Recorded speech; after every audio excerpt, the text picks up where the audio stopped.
Hello, my name is Juan Carlos Franco, and today I'm gonna make a podcast or a YouTube video, whatever you wanna call it. This is gonna be my final project for the course English 201B, Literature of Health and Wellness. So let's start.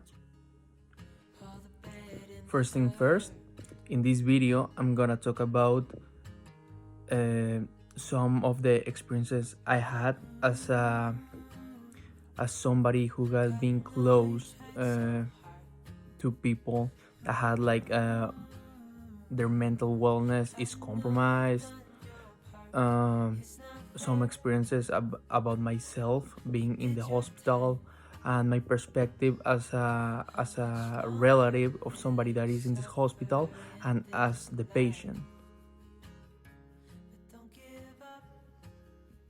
So straight to the point, um, when I was born, unfortunately, in around 1996 and 1997, a volcano named Popocatépetl back in Mexico had some type of explosion or eruption, and all the ashes that spread around the country, especially in the place that I was living at the moment, that is called Puebla, is a state.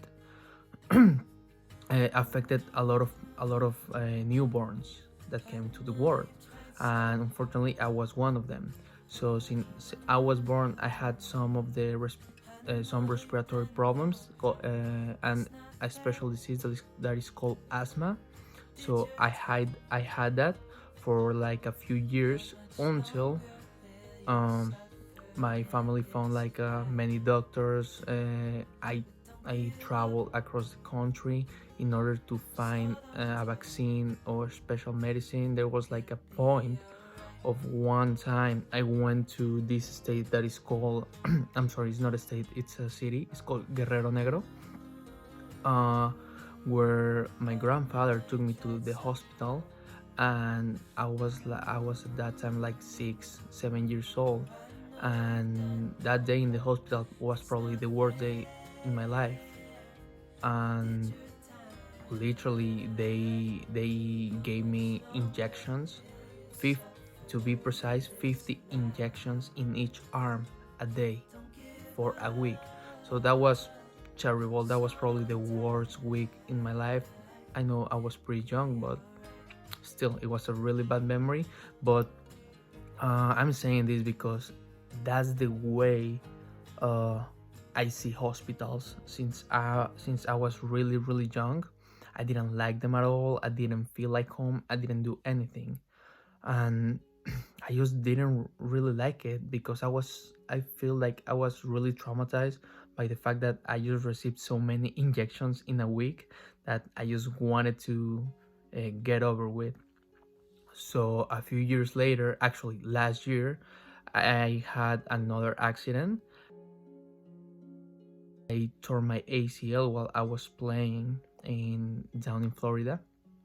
Um, I was in some sort of showcase camp with a friend of mine, and I just started to play, and well, I just tore my ACL, and then I went back home because I didn't have the means or the ways to pay for a hospital here in the US. So I just waited to go back home. I went back home for after 2 days. I catch a flight, flew to Mexico City, and then they took me to my hometown.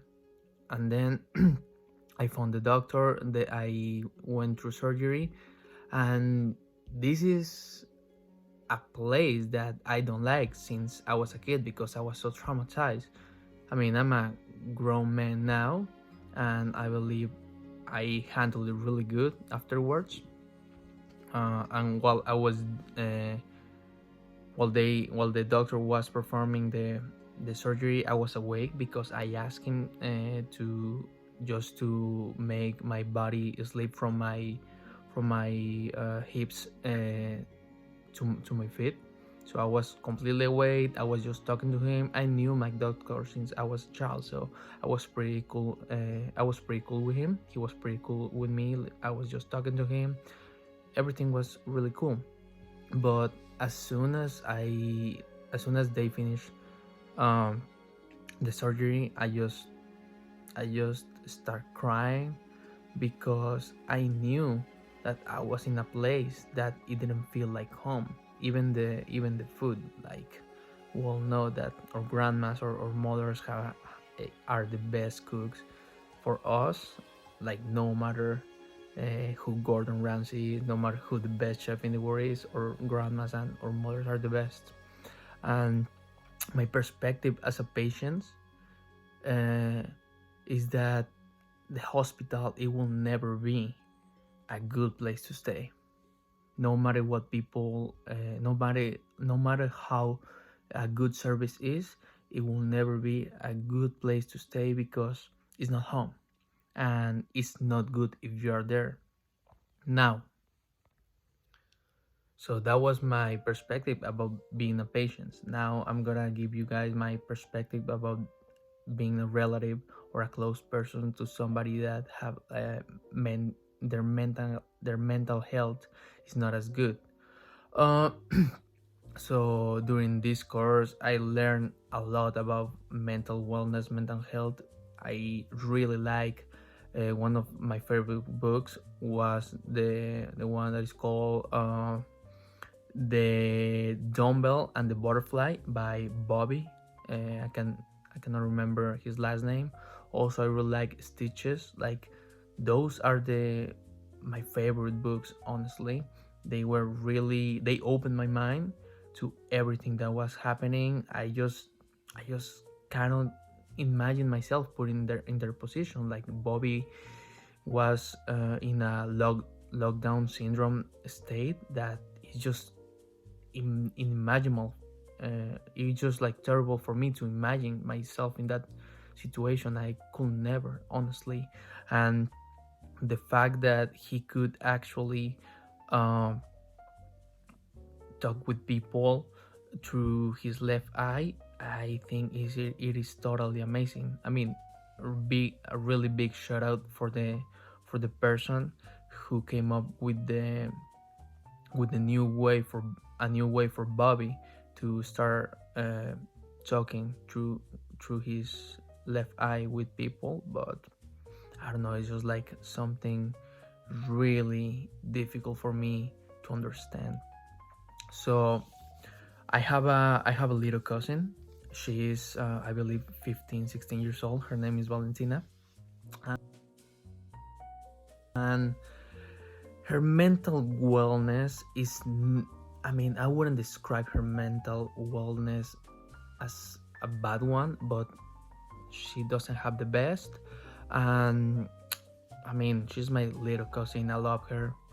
However, I noticed that lately, since last year, she started to take medication, and because she had some of the panic attacks, some anxiety, and she could be really good on 1 second, and then out of the blue she just start crying.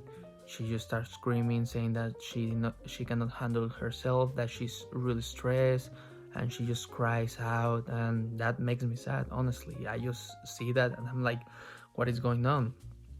If I was a doctor, if I was an expert in that field, I would I will still feel really bad, but at least I need I probably knew what was going on, like what are the symptoms, the characteristics, like what's gonna happen next. But as a relative that is not an expert in the field, I'm really concerned because I don't really know what to do. I don't really know what to expect besides the fact that I just need to calm her down or something like that. But well, it's really difficult uh, for people who are relatives or loved ones, because this is a small mental health problem. Now I can imagine people that are passing through something way worse, like Bobby in the lockdown syndrome, or somebody that is in coma, or even somebody that has nothing to do with mental health and is just like they're passing through cancer, leukemia, which is almost the same. uh, I don't know, the loved ones are probably destroyed and they just feel really bad. I don't know, it's just like, I believe there's some there's some diseases that can affect not only the patients but the whole family, the friends, because those diseases destroy the person and the friends around that person, their siblings, their loved ones, their family, everybody gets destroyed by seeing them like that. I remember a few years ago, actually, Valentina's uncle. Um, his name was Alejandro. He died because he had cancer in the stomach. I don't remember what type of cancer he had, but it was pretty bad. He stopped eating, like he weighed like easily 200 pounds and he was 6'5". He was a pretty healthy person. Honestly, he was muscular. He was a really nice guy. Honestly, he was really healthy, and out of the blue, he just like started feeling bad.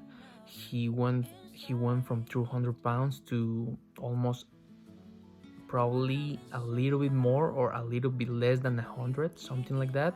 And everybody in the family was destroyed because we saw how cancer works, and we saw how bad it could get for people.